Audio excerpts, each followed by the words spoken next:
Assalamualaikum warahmatullahi wabarakatuh.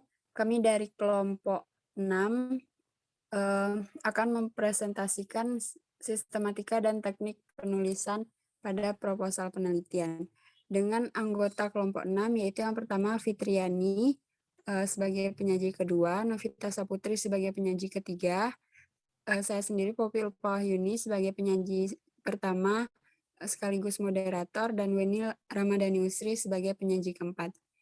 Pada pertemuan kali ini, Fitriani sedang terkendala jaringan sehingga tidak dapat masuk dalam presentasi hari ini.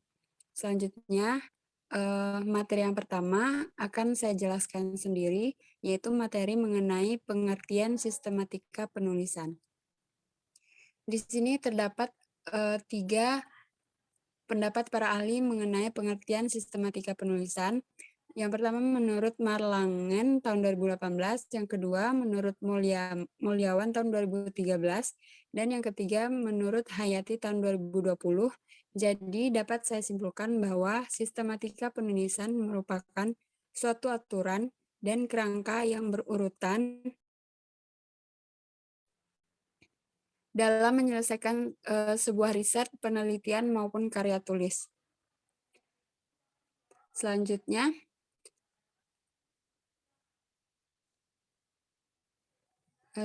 materi selanjutnya yaitu bentuk sistematika penulisan proposal, yang ini adalah materi yang akan disampaikan Fitriani, tapi akan saya wakilkan. Menurut Dharma Laksana tahun 2020, sistematika proposal penelitian yaitu sebagai berikut. Yang pertama, judul penelitian. Judul penelitian dipaparkan secara deklaratif, jelas, singkat, padat, spesifik, dan tidak memberi kemungkinan penafsiran yang beragam. Yang kedua yaitu latar belakang masalah. Mendeskripsikan latar belakang permasalahan yang timbul, menjelaskan alasan atau rasional atau argumentasi tentang pentingnya pemecahan masalah melalui intervensi, tindakan, serta perubahan yang ingin dilakukan. Yang ketiga, rumusan masalah. Rumusan masalah merupakan deskripsi singkat tentang masalah yang harus dipecahkan dan erat kaitannya dengan masalah yang tertuang dalam judul penelitian. Selanjutnya, materi selanjutnya yaitu hipotesis tindakan. Rumusan hipotesis tindakan merupakan langkah tindakan yang diusulkan untuk menghasilkan perbaikan yang diinginkan. Selanjutnya ada tujuan penelitian. Merupakan penjabaran secara singkat dalam bentuk kalimat deklaratif tentang masalah yang telah dirumuskan dalam rumusan masalah dan diharapkan dapat dicapai atau dipecahkan melalui proses pencarian informasi secara sistematis sesuai dengan kaidah ilmu yang berlaku. Yang keenam ada manfaat penelitian. Mengemukakan untuk siapa penelitian tersebut bermanfaat. Dalam hal ini, hasil penelitian dapat bermanfaat bagi guru kelas, siswa, orang tua siswa, atau pihak-pihak lainnya.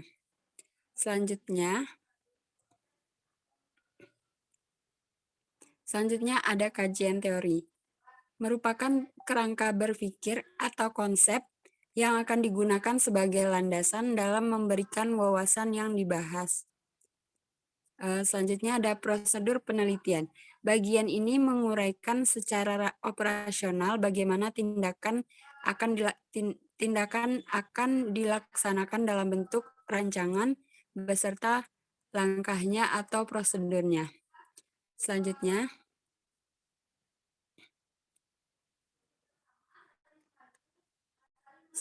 yaitu daftar pustaka. Menurut nasional hasil penelitian dan Agdimas tahun 2018, daftar pustaka atau daftar sumber rujukan harus memuat semua sumber rujukan yang diacu dalam naskah karya ilmiah.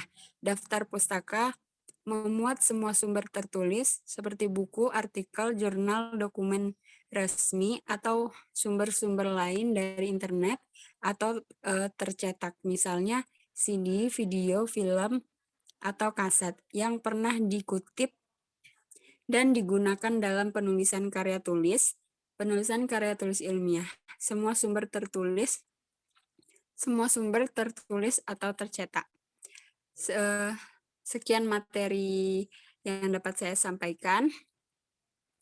Untuk materi selanjutnya akan dijelaskan oleh Novita Saputri. Kepada Novita, saya persilahkan. Baik, terima kasih kepada moderator yang telah memberikan kesempatan kepada saya untuk menjelaskan materi tentang teknik penulisan. Yaitu yang pertama, bahan dan ukuran naskah. Bahan dan ukuran naskah mencakup naskah, sampul, warna sampul, tulisan pada sampul dan ukurannya. Sedangkan untuk pengetikannya, jenis huruf, naskah diketik dengan huruf Times New Roman ukuran 12. Istilah asingnya yang tidak dapat diindonesiakan ditulis dengan huruf italik atau cetak atau miring. Sedangkan bilangan satunya bilangan diketik dengan angka kecuali pada permulaan kalimat, misalnya 10G bahan yang ditulis 10 gram bahan. Yang kedua itu bilangan desimal ditandai dengan koma bukan dengan titik, misalnya berat telur 50,5 gram. Yang ketiga yaitu satuan dinyatakan dengan singkatan resmi tanpa titik belakang, misalnya M, G, kilogram, kal. Selanjutnya itu jarak garis. Jarak antara dua baris dibuat 1,5 spasi, kecuali abstrak. Kutipannya langsung judul daftar atau tabel gambar. Dan daftar pusaka diketik dengan jarak 1 spasi. Lanjut. Selanjutnya itu batas tepi. Batas pengetikan ditinjau dari tepi kertas diatur sebagai berikut. Yang pertama, tepi atas 4 cm, tepi kanan 3 cm, tepi bawah 3 cm, tepi kiri 4 cm. Selanjutnya yaitu pengisian ruang. Ruang yang terdapat pada halaman naskah harus diisi penuh, artinya pengetikan harus dimulai dari batas tepi kiri sampai ke bawah batas kanan, dan tidak boleh ada ruang kosong pada lembar tersebut, kecuali akan dimulai dengan alinea baru, persamaan atau daftar gambar atau hal-hal khususnya. Selanjutnya yaitu alinea atau baru dimulai pada ketikan yang ke-6 dari batas tepi kiri alinea. Selanjutnya yaitu permulaan kalimat atau bilangan lambang atau rumus kimia yang memulai kalimat harus diejak, misalnya 10 ekor tikus. Lanjut.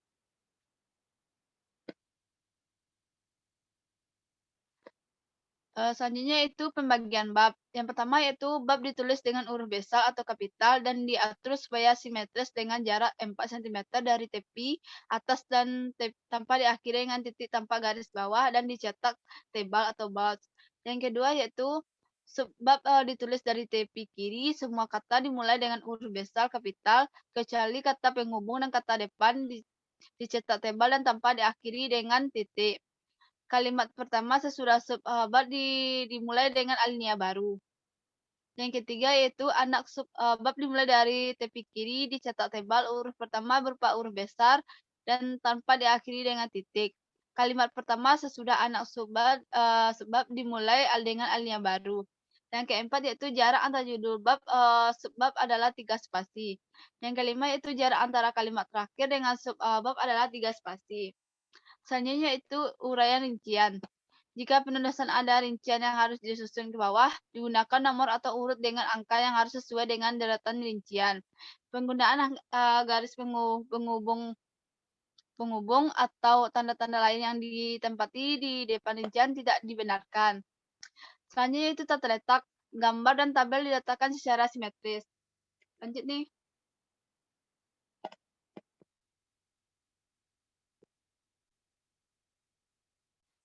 Selanjutnya itu penomoran.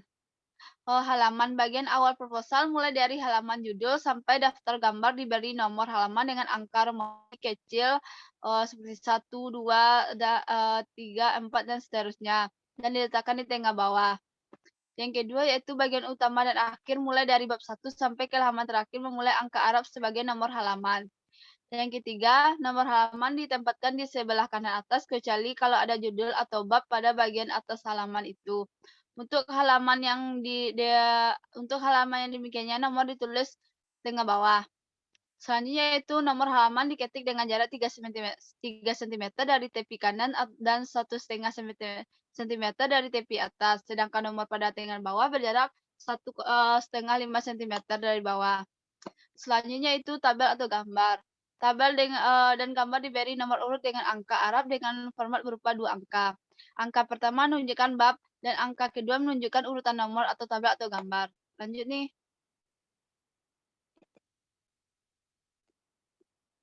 Selanjutnya itu persamaan nomor urut persamaan yang berbentuk rumus matematika, reaksi kimia, dan lainnya di dekat batas kiri kanan. Contohnya CaSO4 dalam kurung Ag ditambah K2CO3 dalam kurung Ag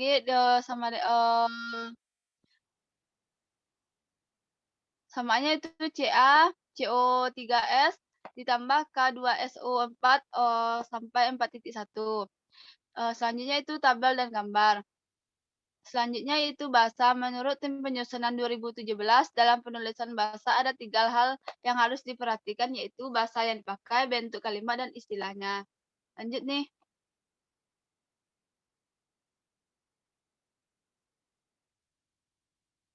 Selanjutnya itu penulisan nama. Yang pertama, nama penulisan diacu dalam uraian atau naskah. Yang kedua, nama penulis dalam daftar pustaka. Yang ketiga, nama penulis yang lebih dari satu kata. Yang keempat, nama dengan garis penghubung.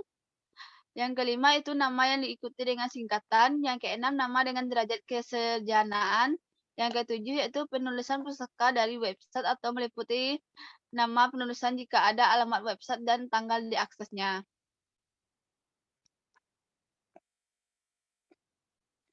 Yang ketujuhnya yaitu daftar pustaka. Disusun berikut. Yang pertama yaitu ke bawah menurut abjad nama utama atau nama keluarga keluarga penulis pertama. Selanjutnya itu ke kanan. Untuk daftar pustaka dari buku nama penulis tahun atau judul buku, teks box atau dicetak miring, terbit atau nama penerbit kota atau negara. Untuk daftar pustaka dari jurnal atau majalah, nama penulis, tahun, judul, nama majalah dengan singkatan resmi yang dicetak miring atau italit atau jilid volume yang dicetak tebal, dan halaman. Website nama penulis jika ada alamat website, tanggal akses. Untuk setiap judul buku atau majalah, jurnal, jarak antara baris adalah 1 spasi, sedangkan jarak antara judul tersebut adalah 2 spasi. Contohnya penulisan daftar pustaka tercantum pada lampiran keempat. Lanjut nih.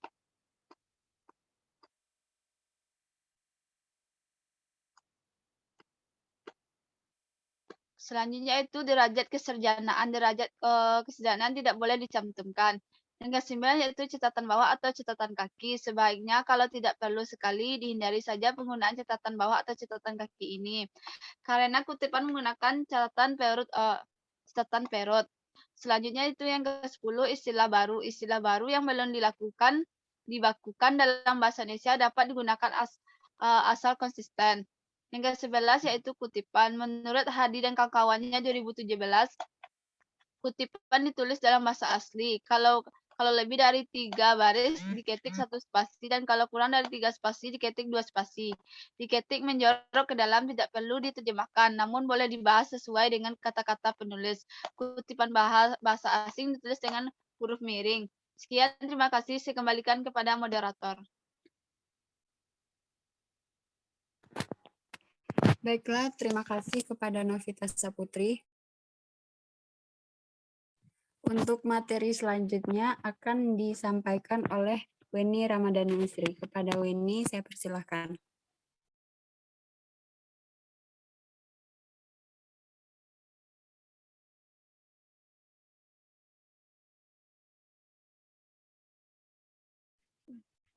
Baik, terima kasih moderator. Baiklah, di sini saya akan menjelaskan tentang cara mengutip rujukan. Pertama, pengertian kutipan.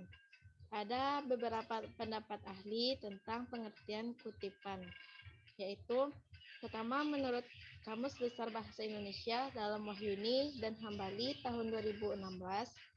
Yang kedua, menurut Al-Amin dan kawan-kawan tahun 2018. Dan yang ketiga, menurut Lestiarini tahun 2011. Jadi dari ketiga pendapat ahli tersebut dapat kita simpulkan bahwa Mengutip merupakan kegiatan mengambil perkataan, gagasan, atau kalimat dari suatu karya tulis orang lain dengan tujuan untuk memperjelas tulisan, memberi ilustrasi, dan memperkuat argumen dari tulisan yang dibuat. Yang kedua, manfaat kutipan. Yang ada beberapa manfaat kutipan. Yang pertama, penggunaan kutipan memiliki beberapa manfaat. Menurut Restiarini tahun 2011 yaitu yang pertama, untuk menegaskan isi uraian. Yang kedua, untuk membuktikan kebenaran dari sebuah pernyataan yang dibuat oleh penulis.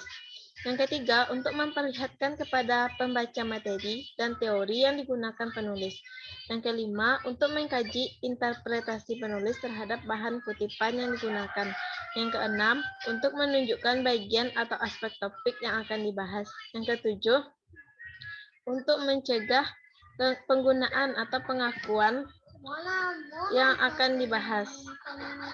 Yang selanjutnya,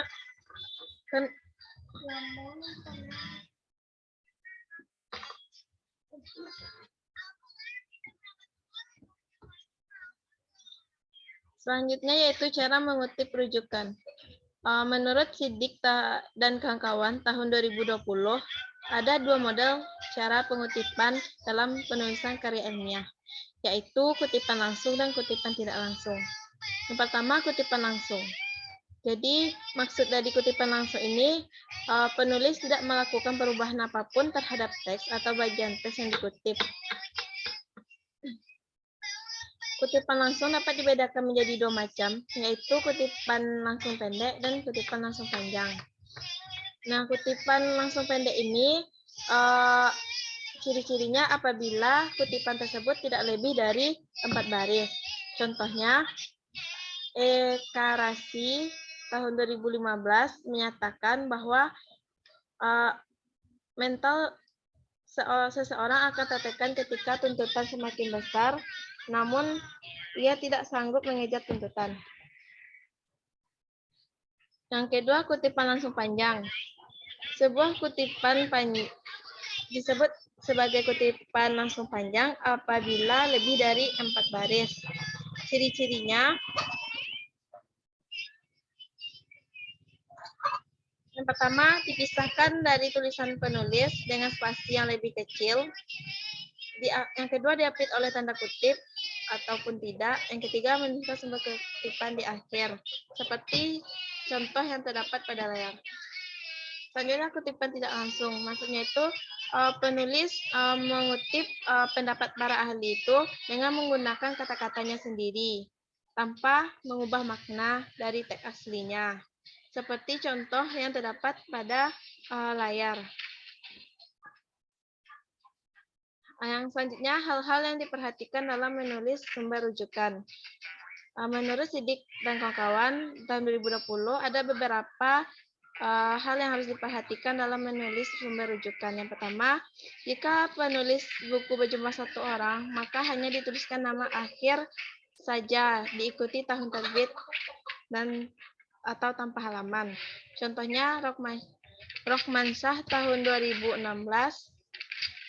atau boleh juga dikurung di nama dan tahunnya dikurung di dalam kurung. Yang kedua, jika penulis buku berjumlah 2 orang, maka dituliskan nama akhir penulis pertama dan diikuti nama akhir penulis kedua.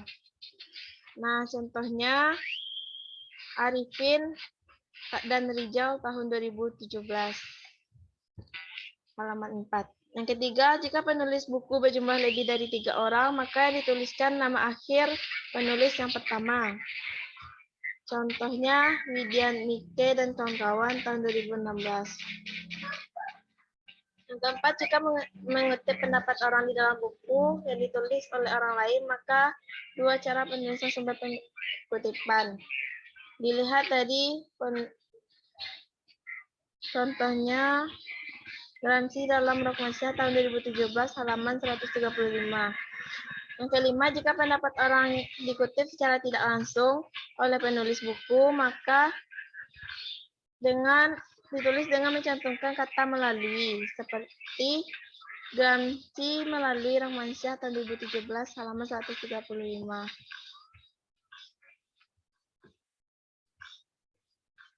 Baiklah, itulah yang dapat saya sampaikan. Saya kembalikan kepada moderator.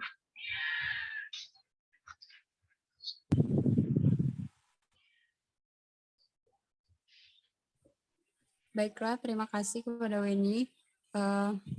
Baiklah, sekian presentasi dari kelompok 6. Apabila terdapat kesalahan, kami mohon maaf. Saya akhiri. Wassalamualaikum warahmatullahi wabarakatuh. Waalaikumsalam warahmatullahi wabarakatuh.